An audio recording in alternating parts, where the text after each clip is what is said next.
এখানে একটি বোর্ড দেখতে পাচ্ছেন DA0U83MB6E0 রিভিশন ই। তো এটার প্রবলেম হচ্ছে নো পাওয়ার অবস্থায় আছে। তো দেখেন আমরা যখন ডিসি মিটারটি কানেক্ট করি তখন ডিসি রিডিং আসে 4, 9, 5, 8, 26, 27, মানে 20, 50, 33, 37, 30 মিলি সেকেন্ডে আমাদের 29, 33, 36, তার মানে বোর্ডটিতে এখনো শর্ট আছে। ওকে,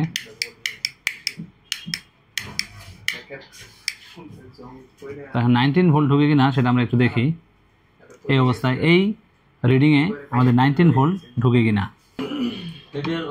দেখেন এই অবস্থায় কিন্তু আমাদের বোর্ডে 19 ভোল্ট ঢুকতেছে। ওকে, 19 ভোল্ট প্রপারলি ঢুকতেছে, বাট আমাদের 5 ভোল্ট 3 ভোল্ট জেনারেট হচ্ছে না। ওকে, দেখেন 5 ভোল্ট 3 ভোল্ট জেনারেট হচ্ছে না। তো এর প্রবলেমটা ছিল কি, এই যে 5 ভোল্ট 3 ভোল্টের যে কয়েল আছে, এখানে দুইটা কয়েল, এখানে কোনটা 5 ভোল্ট কোনটা 3 ভোল্ট জানা নেই, বাট এই ক্যাপাসিটর এখানে শর্ট ছিল, একটা ক্যাপাসিটর এটা পুড়ে গেছিল। তো পুড়ে যাওয়ার ফলে আমরা এটা চেঞ্জ করে দিছি। চেঞ্জ করে দেওয়ার পরও এটা আমাদের 5 এখানে বলে দিচ্ছে যে এখানে 5 ভোল্ট 3 ভোল্ট জেনারেট হচ্ছে না।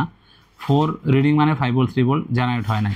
মিনিমাম 5 অথবা 6 অথবা 11 হইলে আমাদের এখানে 5 ভোল্ট 3 ভোল্ট জেনারেট হইতো, বাট আমরা কোনো প্রকার 5 ভোল্ট 3 ভোল্ট কিন্তু পাচ্ছি না। দেখেন 5 ভোল্ট 3 ভোল্ট জেনারেট হচ্ছে না। 19 ভোল্ট প্রবেশ করতেছে, বাট 5 ভোল্ট 3 ভোল্ট জেনারেট হচ্ছে না। তো আমরা 5 ভোল্ট 3 ভোল্ট যদি জেনারেট না হয় তাহলে আমরা কি চেক করব?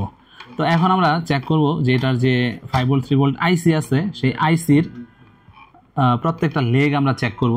এখানে আইসিটা দেখতে পাচ্ছেন, এই আইসির মধ্যে আমরা আইসিটা একটা স্কিমেটিক ডায়াগ্রাম আছে, সেই ডায়াগ্রাম অনুযায়ী আমরা এটাকে এখন চেক করব। দেখেন এইখানে আমাদের ডায়াগ্রামটা দেখাচ্ছে।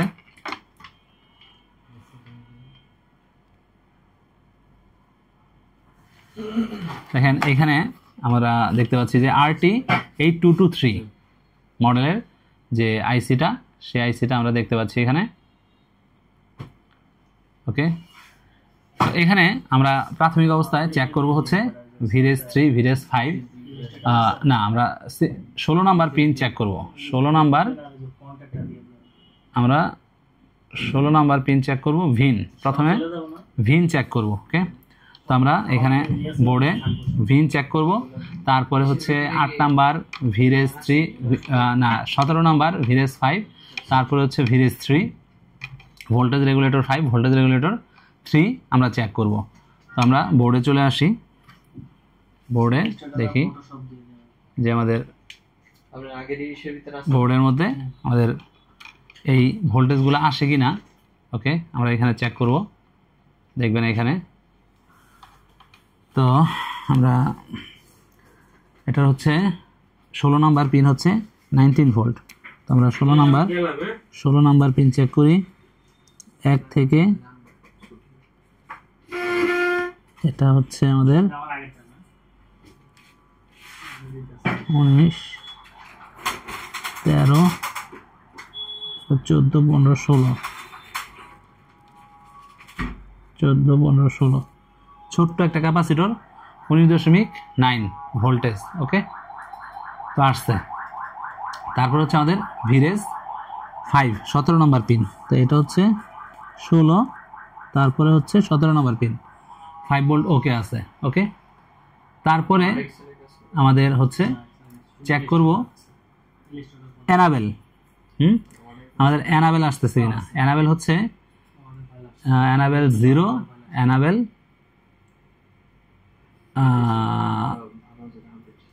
এখানে এনাবেল 13 নাম্বার পিন হচ্ছে এনাবেলে 3 ভোল্ট আসে কিনা দেখি। এনাবেল হচ্ছে 13 নাম্বার পিন, 13 নাম্বার পিনে এনাবেলের মধ্যে এনাবেল 0-র মধ্যে 3 ভোল্ট আসতেছে। দেন হচ্ছে আমাদের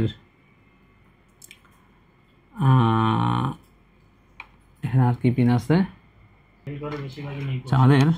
এখন যদি ভিন ভোল্টেজটা রেডি থাকে দেন হচ্ছে আমাদের রেফারেন্স 3 নাম্বার ভোল্টেজটা চেক করতে হবে। রেফারেন্স 3 নাম্বার পিন,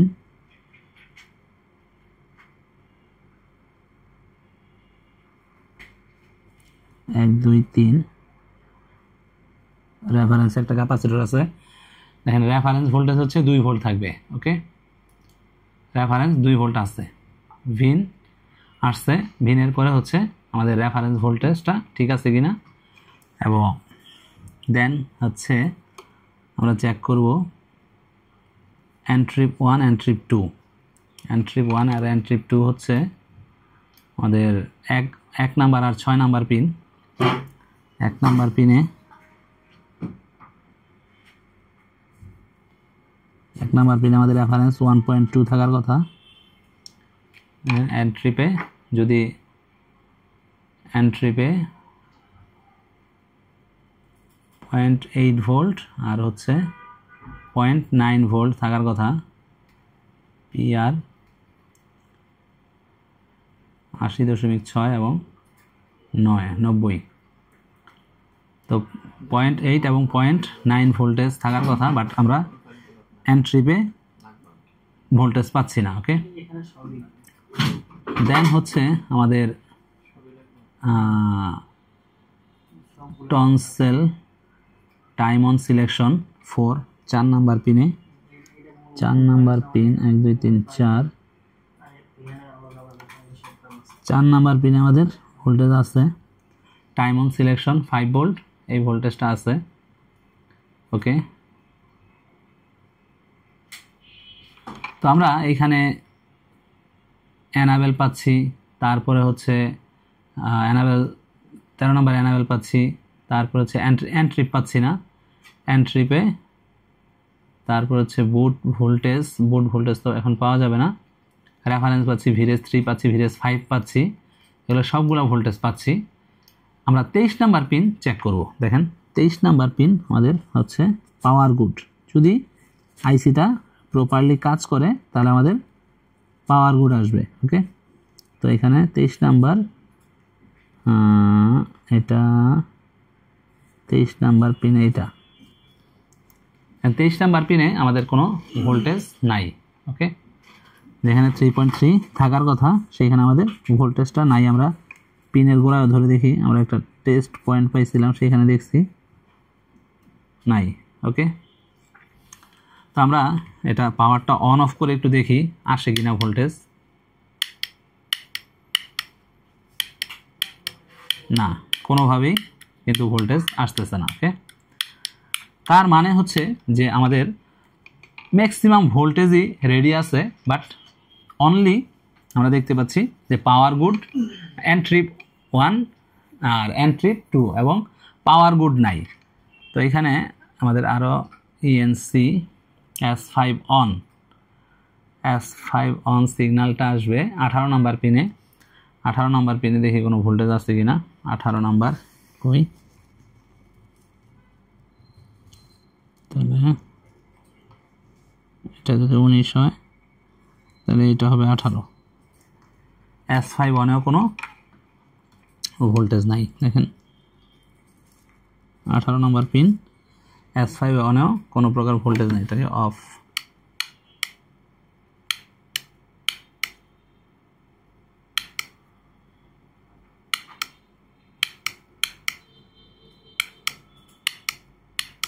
ট্রিপ করে বাট আসে না।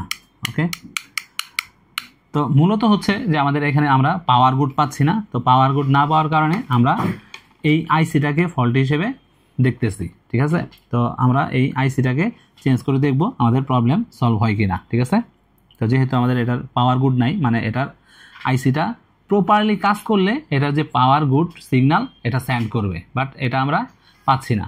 তো এটাতে শর্টও দেখাবে না হয়তো। দেখেন আমরা এটা একটু চেক করে দেখাই যে শর্ট দেখায় কি না।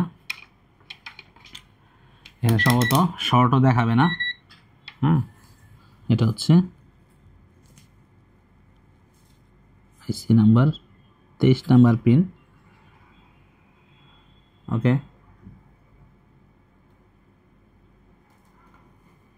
2 2 ডিজিট দেখাচ্ছে, ভ্যালু কিন্তু কম আছে অবশ্য।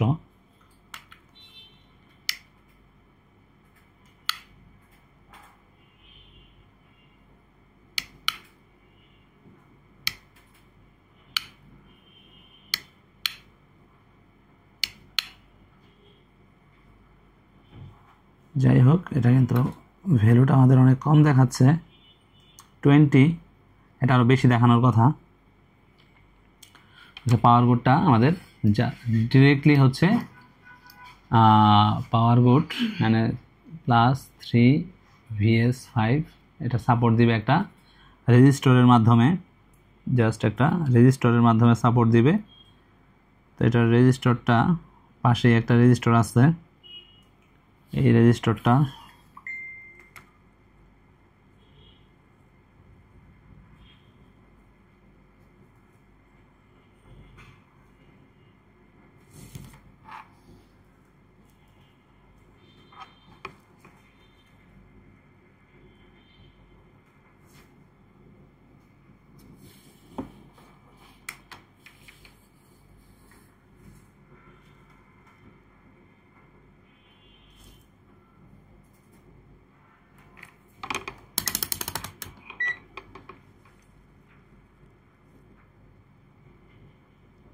এখানে 4.56 এত ভোল্টেজ কেন? এটা তো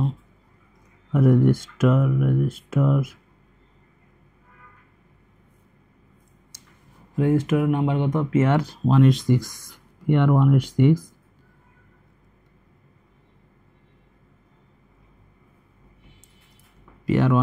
এ কোনো ভোল্টেজ নাই।